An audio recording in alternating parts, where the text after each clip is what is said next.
शुरुआत लखनऊ उत्तर प्रदेश से बस्ती ज़िला में कर रहे हैं और ये एक घटना बहुत ही दयनीय घटना है। ये सरकारी स्कूल है जो कि 10 तक पढ़ाया जाता है बच्चों के द्वारा। हालांकि यहाँ पेड़ पौधे की छाया अगर देख लिया जाए तो बहुत ही बढ़िया है, लेकिन आज ये सिस्टम को हम दिखाने का प्रयास करते हैं कि हर किसी के टीचर के मन में एक सवाल है कि ये सरकारी स्कूलों और विद्यालयों की हालात क्यों नहीं सुधर रहा है। गरीब के बच्चे पढ़ते हैं, गरीब के टैक्स से पैसे से टीचर लोग की सैलरी दिया जाता है, उसके साथ साथ में जो भी यहाँ डिपार्टमेंट के जो मैनेजर लोग हैं वो भी सैलरी पाते हैं, या जो भी उसका बजट भी आता तो उस हिसाब से उनका अथॉरिटी रहता है काम करवाने का। आइए हम आप लोग को दिखाते हैं कि पूरी तरीके से साइड में घना जंगल है। यहाँ पे जिस तरीके से देखा गया है कि यहाँ बच्चों की हालात आप देख लीजिए, इस तरीके से हालात है। ये आप ईंटें देख सकते हैं जिस तरीके से इधर से उधर पड़े हुए हैं, ये नहीं दिखना चाहिए क्योंकि ये विद्यालय है। विद्यालय एक शिक्षा भवन, एक भगवान का आस्था जिसे कहा जाता है, वो भी एक शिक्षा का आस्था है। यहाँ पे लोग शिक्षा लेते हैं, शिक्षा लेके अपनी भविष्य को आगे मनोकामना जिस तरीके से वो चाहते हैं वो अपना भविष्य चुनते हैं। और भी समस्याएं हम आप लोग को दिखाने का प्रयास करते हैं कि जूनियर वालों को, प्राइमरी वालों को, बच्चों को खाना भी बनाया जाता है और खाना खिलाया भी जाता है। आइए वो भी हम दिखाते हैं कि वो कमरे कैसे हैं जिसमें खाना बच्चे खाते हैं और खिलाया जाता है। ये सरकारी विद्यालय है और सरकारी विद्यालय का ये क्लासरूम है। ये वो क्लासरूम है जो ये डिनर कर सकते हैं, यहाँ लंच कर सकते हैं, यहाँ पे खाना खाया जाता है। ये बेंच वगैरह आप देख सकते हैं जिस तरीके से पूरी तरीके से सिस्टम पूरा जंग हो गया, सड़ गया है पूरी तरीके से, आप देख सकते हैं सिस्टम।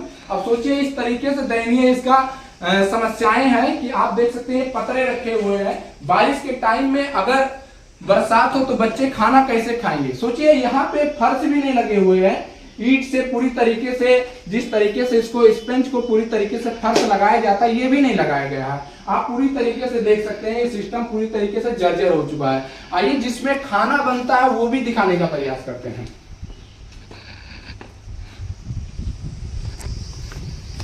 यहाँ पे खाना बनाया जाता है बच्चों को लिए खिलाने के लिए। सरकार देती है कि बच्चों के द्वारा विद्यालय में पढ़ाई करें, पढ़ाई करने के साथ साथ में वो खाना भी खा सके क्योंकि गरीब के बच्चे ही पढ़ते हैं। अब देख सकते हैं कि इस प्रकार की यहाँ पे बच्चों के लिए भोजन बनाया जाता है। भोजन इस तरीके से बनाया जाता है कि यहाँ का कोई सिस्टम नहीं दिखाई दे रहा। हालांकि बताया गया है यहाँ के कर्मचारी के द्वारा कि गैस पे बनता है, फिर गैस उठा के उसे अंदर कर दिया जाता है। ठीक है, जो भी समस्या, लेकिन देख सकते हैं कि अगर बारिश हो तो बारिश के टाइम में पानी कहाँ पे रुकेगा। वो पानी पूरी के पूरी तरीके से ये यहाँ पे जहाँ पे खाना बनाया जाता है इस खाना के रूम में ही सब रुकेगा। अगर छिपकली किसी भी प्रकार की खाना को बनाया जा रहा है, आप सोच सकते हैं जिस तरीके से जर्जर दिखाई दे रहा है, अगर गिर जाए, किसी बच्चे की अगर जान चला जाए या किसी प्रकार की समस्याएं अगर आ जाए तो जिम्मेदार कौन होगा। ये भी सब समस्याएं सिस्टम को देखना चाहिए। क्यों इसलिए देखना चाहिए क्योंकि यहाँ चाहे एक कर्मचारी हो चाहे एक टीचर हो, इग्नोर नहीं करने की जरूरत है। किसी भी बच्चे की किसी भी प्रति अगर किसी भी प्रकार की परेशानी आ जाएगा तो जांच लगेगा तो सबकी समस्याएं आएगा कि आप लोग कर क्या रहे थे। भाई आप लोग को तो आवाज उठाना था क्योंकि ये इस तरीके से दयनीय हालात है, इसमें रिस्क है। और रिस्क होने पे एक बार जब किसी की भी समस्याएं जब आएगा तो समस्याएं के साथ में किसी न किसी प्रकार की सबकी समस्याएं बढ़ेगी। समस्याओं को बढ़ते हुए जिस तरीके से आप देखते हैं कि ये ईंटें पत्थर जिस तरीके से इधर से उधर पूरी तरीके से ये उखड़ चुके हैं। विद्यालय की हालात देख लीजिए कि पेंटिंग की तो बात छोड़ दीजिए, पेंट की जो बात है वो बात है, प्लास्टर तक सही से नहीं लगे हुए ईंटें दिखाई दे रहे हैं। ये सरकारी व्यवस्थाएं हैं। जीरो टॉलरेंस की बात करने वाले उत्तर प्रदेश के मुख्यमंत्री जी बात करते हैं, सरकारी स्कूलों को स्मार्ट सिटी बनाते हैं, स्मार्ट स्कूल बना रहे हैं, इंग्लिश मीडियम बना रहे हैं। और यहाँ का हालात ऐसे आ गया कि हर साल कुछ बच्चे कम हो रहे हैं। टीचर की हालांकि कमी भी यहाँ पे है जैसे कि पता लगा है। और उस हिसाब से अगर हम बात कर लें तो विद्यालय के अगर आप हाल देख सकते हैं, गरीब के बच्चे पढ़ते हैं। और सोचिए जिस तरीके से दयनीय इसकी हालात है, उस हालात को दिखाते हुए हम आप लोग को दिखाते हैं कि क्लासरूम देख सकते हैं जो लिखा है कक्ष संख्या 3। इसका प्रवेश करते हैं, अंदर के लिए जाने का प्रवेश करते हैं। ये आप देख सकते हैं ये यहाँ पे लगा हुआ है ब्लैक बोर्ड, जो ये ब्लैक बोर्ड है, इस पे बच्चों को पढ़ाया जाता है। बगल में कैमरा लगा है और ये देख सकते हैं, थोड़ा सा उधर जाइए, ये आप देख सकते हैं ये पूरी तरीके से होल देख सकते हैं, ये पूरी तरीके से जर्जर, इस पे पंखे नहीं लगे हुए हैं। आप पूरी तरीके से दिखाइए, पंखे वगैरह नहीं लगे हैं बच्चों को। अभी अथॉरिटी सरकार की है कि सिस्टम का लापरवाही है, ये जांच करने का विषय है। जांच करने के बाद में इस तरीकों को जो देखा जाए और जिस तरीके से भ्रष्टाचार को जिसको भी पाया जाए उनको पूरी ईमानदारी पूर्वक सजा देने की जरूरत है। और देखा जाए कि इसकी बजट आया तो बजट लगा कि नहीं लगा कि यह सरकार के द्वारा आ नहीं रहा। हालांकि बताया जाता है कि ये सरकार के द्वारा बजट जो दिया जाता है उस तरीके से ये स्कूल की हालात नहीं सुधर सकता है। ये भी सब समस्याएं हैं। और भी समस्याएं हम दिखाते हैं कि एक छत पूरी तरीके से गिरने की हालात में है। आप ऊपर की दिखाइए कि ईंटें जो सीमेंट का लगा हुआ है वो पूरी तरीके से डैमेज हो गया है। अब ये नहीं समस्या का समाधान हो रहा है कि सोचिए कि अगर बच्चे पढ़ते हैं, टीचर पढ़ाने आते हैं, किसी भी प्रकार की किसी के साथ भी घटना हो सकता है, ये छत गिर सकता है। लेकिन समस्या ये है कि आप देख सकते हैं क्लासरूम है। इस क्लासरूम में आप देख सकते हैं कि ना इधर लगा हुआ वो जो खिड़की के दरवाजे हैं ना इधर है ना उधर है। ये भी देख सकते हैं बेंच की हालात देख सकते हैं कि ये ईंटे से रोका गया है। अरे भैया ये कमाल का उत्तर प्रदेश है, ये देश है, यहाँ इंडिया जुगाड़ पे ही टिकता है। यहाँ भी पंखे वगैरह की कोई इस्तेमाल और किसी भी प्रकार की कोई भी सुविधा नहीं दिया गया है। क्लासरूम की हालात अगर दिखाएं तो दरवाजा पूरी तरीके से जर्जर हो गया। ये बीच की बात कर लिया जाए और कैमरे लगे हैं, बाकायदा दो कैमरे लगे हुए हैं। और आप देख सकते हैं छत पूरी तरीके से गिरने की हालात पे आ गया। ये देख सकते हैं ये डैमेज हो चुका है। जो अंदर की लोहे की सरिया डाला जाता है, जो जिस तरीके से दिखाई दे रहा है आपको, छत दिखाई दे रहा है, दृश्य को दिखाई दे रहा है, ये चीज को आप देखिए। इसमें समस्या है, बच्चों के लिए भी समस्या है, टीचर के लिए भी समस्या है, सबके लिए समस्या है। और मैं बस इस सिस्टम से सवाल पूछना चाहता हूं कि ये सिस्टम इतना बड़ा लापरवाह हो जाएगी कि आज किसी के साथ में जान चला जाता, ना सरकार को कीमत है गरीबों की जान की कीमत और ना किसी सिस्टम को है। अब ये सब चीजों को दिखाने की जरूरत है। भाई ये सिस्टम है, सिस्टम सही होना चाहिए। ये आपदा है, किसी के साथ कोई घटना हो जाए तो जिम्मेदार कौन होगा? आइए आप देखिए पूरी तरीके से ये हालात को देखिए, कैसे बच्चे पढ़ते होंगे, इस गरीबी में कैसे काटेंगे। मैं बार बार कहता हूँ कि शिक्षा एक समान हो जाना चाहिए, चाहे एक बड़े से बड़े बिजनेसमैन हो चाहे गरीब का लड़का हो, एक समान पढ़े। अगर इसमें गरीब का लड़का पढ़ता है तो इसी पे अमीर का लड़का भी बैठे तो इसका हालात तुरंत दुरुस्त हो जाएगा। जो टीचर है, टीचर का अगर लड़का अगर इसी विद्यालय और अगर इसी स्कूलों में पढ़े तो मुझे लगता है कि जो बेंच है, जिस तरीके से ईंट लगा के रोका गया हो, उन्हें सपोर्ट दिया गया, तो इसका हालात भी सही होता। समस्या है कि कुछ क्लासरूम अच्छे हैं, बढ़िया बेंच वगैरह व्यवस्थाएं भी है, सब कुछ है। आप देख सकते हैं यहाँ पे ईंटा लगा दिया। अगर चोर घुसना चाहेगा तो किसी भी प्रकार का उसको समस्या का हल नहीं होगा। ईंटा हटाएगा, चोर आ जाएगा, कैमरे को भी जा सकता है, किसी के बच्चों के साथ कोई घटना भी हो सकता है। ये सब समस्याएं हैं। आइए आप और भी दिखाने का प्रयास करते हैं कि इस तरीके से क्लासरूम है। अब क्लासरूम एक भी पूरी तरीके से कोई भी सही नहीं है। अब समस्या इस प्रकार का है कि सिस्टम से मैं सवाल पूछना चाहता हूं कि ये सिस्टम कितना लापरवाह हो जाएगा कि आखिर में इस तरीके से जो ये जनता उच्चतर माध्यमिक विद्यालय इटवा कुंदाई बस्ती, ये जो 10 तक पढ़ाया जाता है, 10 तक का स्कूल है, इस तरीके से सिस्टम ये जर्जर हो जाएगा कि लोगों के द्वारा जिस तरीके से बच्चों के द्वारा यहाँ पे टैक्स के पैसे से टीचर को सैलरी दिया जाता है, विद्यालय बनाया गया है, सरकारी स्कूलों को बनाया गया है, या इस तरीके से गरीब के बच्चे पढ़ेंगे। ये सरकार से सवाल है, सरकार के नेता से सवाल है, सरकार के सिस्टम से सवाल है कि इसको पूरी ईमानदारी पूर्वक जांच लगे और देखा जाए कि किसकी लापरवाही है। ईमानदारी पूर्वक हो, उसके साथ में देख के इस सब चीज़ों को जांच लेने के साथ साथ में सरकार एक्शन लेके इस विद्यालय को तोड़ के दूसरा बनाया जाए या ताला लगा दिया जाए। इसलिए लगा दिया जाए क्योंकि ये सिस्टम ऐसा है, किसी कर्मचारी को किसी के छत के द्वारा अगर किसी की जान चला जाए या किसी बच्चे पढ़ रहे हैं अगर कोई छत गिर जाए, बारिश का मौसम आता है या जिस तरीके से ईंटें निकल रहे हैं, किसी के साथ भी घटना हो सकता है। जिम्मेदार कौन होगा? यहाँ के टीचर, यहाँ के कर्मचारी ही जिम्मेदार होंगे, क्योंकि वो बाहर की सिस्टम जो वो बता देंगे कि इन्हीं के सबके द्वारा से लापरवाही से हुआ। तो समस्या इस बात को लेकर एक साथ होकर आवाज़ उठाने की ज़रूरत है। इसमें मैं ना किसी भी प्रकार की कोई टीचर को दोषी ठहरा रहा हूँ और ना किसी प्रकार की कोई कर्मचारी को, लेकिन समस्या इस बात को कि दोषी इसलिए है क्योंकि इसका कंप्लेंट करना चाहिए। अगर आपको सैलरी मिल रहा है, इस विद्यालय से मिल रहा है, तो आप इसका कंप्लेंट डाल सकते हैं। कंप्लेंट इसलिए डाल सकते हैं क्योंकि अथॉरिटी आपको भी दिया जाएगा, जब जांच बैठाया जाएगा तो आपको भी ये सवाल पूछा जाएगा कि आज अगर इतने सालों से ये जर्जर अगर स्कूल है तो इसका जितना गुनाहगार जर्जर करने वाला सिस्टम है उतने गुनाहगार आप लोग हैं, क्योंकि उस समस्या को देखकर इग्नोर आप लोग भी किए हैं। तो समस्या इस बात को लेकर है कि अभी भी ज़रूरत है कि इसे जल्द से जल्द जांच लग के इस विद्यालय की हालात को सुधारा जाए। और हमारे साथ एक कर्मचारी है, उम्मीद करेंगे कि वो अपने सवालों का जवाब सही ढंग से देंगे। कितने टाइम से यहाँ पे हैं और होने के साथ साथ इस सिस्टम को जिस तरीके से देख रहे हैं, उस हालात को देखकर फिर वो भी उनसे भी सवाल करेंगे वो कहना क्या चाहते हैं। थोड़ा सा आप आगे आ जाइए भैया। अरे कोई दिक्कत नहीं, आप उसके लिए घबराइए ना। देखिए आप अपनी काम ईमानदारी पूर्वक कर रहे हैं, लेकिन कहीं ना कहीं देख सकते हैं जिस तरीके से वो ईंटें खपड़े सब गिरे हुए हैं। अब वहाँ झाड़ू लगता है कि नहीं लगता है, नहीं, ये आप देखिए। नहीं लगा था, आज छुट्टी रहा जी। तो यही से नहीं लगा। अच्छा, लेकिन वो गिरा तो कहीं से देखिए ऊपर से ये गिर रहा है ना, हाँ, कहीं से ना। अब सोचिए समस्या है कि नहीं है समस्या। आप बताइए आपको कितना दिन हो गए यहाँ से ड्यूटी करते हुए?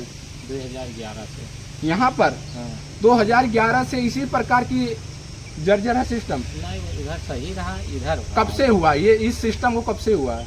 कि उधर ट्रांसफर रही तो थोड़ा बहुत मरम्मत करा दी। अच्छा ठीक है, चलत रहा। ठीक है, और ऊपर से पैसा आवत नहीं। ठीक है।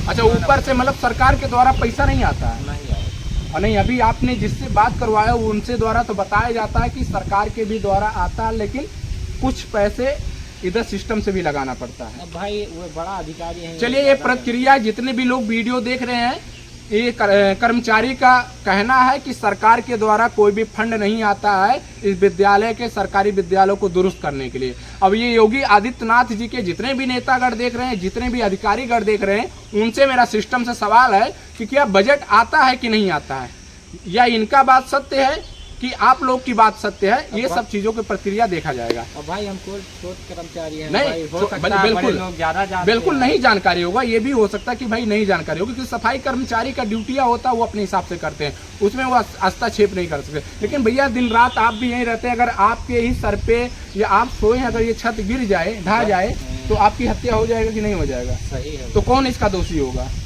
अगर किसी बच्चे का हो जाएगा तो पकड़े तो सब जाओगे, जांच तो सब पे बैठेगा। जब पूछा जाएगा कि भाई आपने सवाल, जब इस तरीके से घटना हुआ तो आपने कंप्लेन क्यों नहीं किया? प्रशासन, पुलिस प्रशासन जब आएगी तो सवाल किससे करेगी?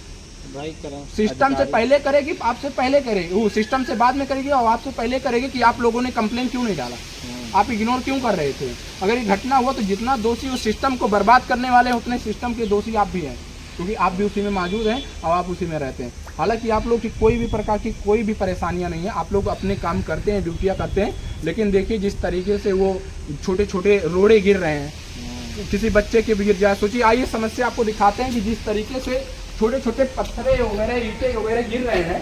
सोचिए, ये देख सकते हैं आप, अभी बाहर से फेंका गया कि क्या हुआ है, ये देखिए इस हालात को देखिए। सोचिए, बच्चे पढ़ते हैं, टीचर आते हैं पढ़ाने के लिए, शिक्षा। सोचिए, टीचर को हम लोग भगवान बच्चे समझते हैं, अब इस तरीके से अगर किसी के सर पे गिरेगा तो आप सोच सकते हैं कि उसकी हालात क्या होगा। अगर किसी के सर पे गिर के अगर किसी का जान चला गया तो पूरा सिस्टम समस्याएं में आ जाएगा। तो समस्या इस बात को लेकर है कि इसमें कोई भी टीचर हो या कोई कर्मचारी हो, मैं किसी भी प्रकार की किसी को परेशान करने के लिए नहीं आया हूँ, न किसी से मैं कोई कड़वा सवाल पूछने के लिए आया हूँ। बस मैं इतना पूछने के लिए आया हूँ, इस सिस्टम को सरकार को दिखाने के लिए आया हूँ कि अगर सरकार सरकारी स्कूलों को बजट नहीं देती है तो दे बजट। अगर इस स्कूलों को जो उच्चतर माध्यमिक कुंगाई ये 10 तक स्कूल है, अगर इस विद्यालय की हालात को जिस तरीके से देखा जा रहा है, मरम्मत करने की जरूरत नहीं है। इस स्कूल को ढा दिया जाए, गिरा दिया जाए, फिर से बनाया जाए, या तो इस पे ताला लगा दिया जाए। भाई मरम्मत कहाँ तक करेंगे? आप अच्छा तक मरम्मत कर लेंगे? नहीं, ये एक ना एक दिन गिर जाएगा। ये अगर इग्नोर किया जाएगा, अधिकारियों के द्वारा इग्नोर किया जाएगा, सिस्टम के द्वारा इग्नोर किया जाएगा, तो ये कहता है कि एक ना एक दिन हादसा हो सकता है। और समस्या इस बात को लेकर है कि इस चीजों को जांच करने के साथ में सभी टीचर लोग कंप्लेन करें, कंप्लेन करने के साथ साथ में देखा जाए इसमें दोषी कौन है। जो लोग दोषी हैं वो लोग को भी सजा देने की जरूरत है। इसे ईमानदारी पूर्वक इस स्कूल को तोड़कर बनाने की जरूरत है, क्योंकि ये पूरी तरीके से विद्यालय जो है, ये विद्यालय जो शिक्षा का मंदिर कहा जाता है, ये मंदिर पूरी तरीके से बवासीर हो गया है। सरकार से अनुरोध है, निवेदन है कि आप मंदिरों की बात ज्यादा करते हैं, आप शिक्षा की बात ज्यादा करते हैं, क्योंकि आप स्मार्ट विद्यालय बना रहे हैं, स्मार्ट स्कूल बना रहे हैं। समस्या इस बात का लेकर है कि स्मार्ट आप स्कूल बनाइए ना बनाइए, लेकिन जो स्कूल है उसकी तो हालात सही कर दीजिए। एक कर्मचारी अगर रात को सोता तो उसको भी टेंशन है, इस बात को लेकर टेंशन की छत तो हमारे पे न गिर जाए। हमारे भी परिवार, हमारा भी सिस्टम है। सरकार हेलीकॉप्टर से चलती आती है, नेता लोग बड़े बड़े बंगला में, नए नए बंगला में रहते हैं, एक से एक इंजीनियर रहते हैं जो मशीन लगा लगा के दीवारों को चेक करते हैं, उनको किसी भी प्रकार की समस्या नहीं है। लेकिन जो गरीब लोग हैं, जो कर्मचारी हैं, जो छोटे लोग हैं, उन लोग की समस्याएं हैं कि इसी में पढ़ाते हैं, इसी में सफाई करते हैं, किसी के साथ कोई घटना हो जाए कौन जिम्मेदार होगा? ये सब चीज़ों की विषय है, ये सब चीज़ों को जांच लगे। हमें किसी भी प्रकार की किसी से सवाल, कड़वे सवाल ना टीचर से मुझे करना है, और आज संडे दिन है। हालांकि मैं सोच रहा था कि कल ही आऊँ, लेकिन मुझे लखनऊ के लिए निकलना है, तो मैंने सोचा कि आज ही के लिए इस चीज़ों को दिखा लिया जाए। तो कर्मचारी साहब से मिला मैंने, और उस साहब से मिलकर बस इतने सवाल पूछा कि भाई आप अपना काम ईमानदारी से करिए। अगर टीचर अपना काम ईमानदारी से करे और सफाई कर्मचारी करे, तो जो यहाँ के मैनेजर हैं या सिस्टम है वो ऑटोमेटिक सही हो जाएंगे, वो भ्रष्टाचार नहीं कर पाएंगे। क्योंकि इस बात को लेकर है कि वो भ्रष्टाचार कर रहे हैं, हम लोग इग्नोर कर रहे हैं। लेकिन जिस दिन किसी के साथ घटना होगा तो इसमें सब पकड़े जाओगे और सब शामिल होगे। कहते हैं कि गेहूं के साथ घुन पीसा जाता है, ये सच्चाई है। तो देख के इग्नोर करने की जरूरत नहीं है, ये सब चीज़ों पे जांच बैठे और बैठ के आपको एड्रेस प्रॉपर बता देने का हम प्रयास करते हैं। ये बस्ती जिला के परसा के जस्ट 3 किलोमीटर आगे अब बमनान के साइड में आएंगे, 1-1.5 किलोमीटर अगर आप आगे आएंगे तो आपको इटवा कुनगाई दिखेगा, जो ये उच्चतर माध्यमिक विद्यालय है, 10 तक ये चलता है। इसका हालात पूरी तरीके से झरझर हो गया, सिस्टम पूरे तरीके से ये बवासीर हो गया है, जमीन पे नहीं कमी है। और जमीन की बात कर लिया जाए तो यहाँ जमीन विद्यालय के लिए इतना है, सरकार ने इतना दिया है। अरे जमीन की क्या बात कर लिया जाए, जो जमीन में बना हुआ सरकारी स्कूल उसका तो हालात सही नहीं हो रहा, तो और जमीनों की क्या बात किया जाए। यहाँ इतना घना जंगल है कि बच्चे आए जाए, सोचिए कि साइड में डिवाइड, मतलब दीवारें नहीं खड़े हुए हैं। किसी भी प्रकार की कोई भी आपदा हो जाए या कोई आके, अगर आप देख रहे हैं कि हमारे भारत में आज क्राइम कितना बढ़ रहा है, रेप कितने बढ़ रहे हैं, इस तरीके से जंगल में बच्चे कैसे पढ़ने आएंगे? ये स्कूलों विद्यालयों को देख के कैसे बच्चे पढ़ने आएंगे? सरकार सैलरी किस बात की दे रही है भाई? आपको बच्चे के लिए ही दे रही है ना, आपको बच्चे के लिए ही सैलरी दे रही है। जिस दिन बच्चे नहीं रहेंगे उस दिन आपको सैलरी भी नहीं मिलेगा। तो कहीं ना कहीं आप सबकी भी जिम्मेदारी है कि इस सिस्टम को लड़े और लड़के इस सिस्टम को सही करने का प्रयास करें। बस बहुत बहुत धन्यवाद। इस वीडियो को इतना शेयर करिए कि उच्चतर माध्यमिक विद्यालय की हालात सुधरे। जांच बैठे और जांच बैठ के जिस तरीके से ये आप देख रहे हैं, ये ईंट है, ये ईंट किसी के सर पे गिर के किसी बच्चे की जान जा सकता है। गरीब के बच्चे पढ़ते हैं और गरीब के बच्चे के टैक्स से सब लोग को पैसे मिलते हैं, सैलरी मिलते हैं, घर गृहस्थी चलता है। बस जय हिंद।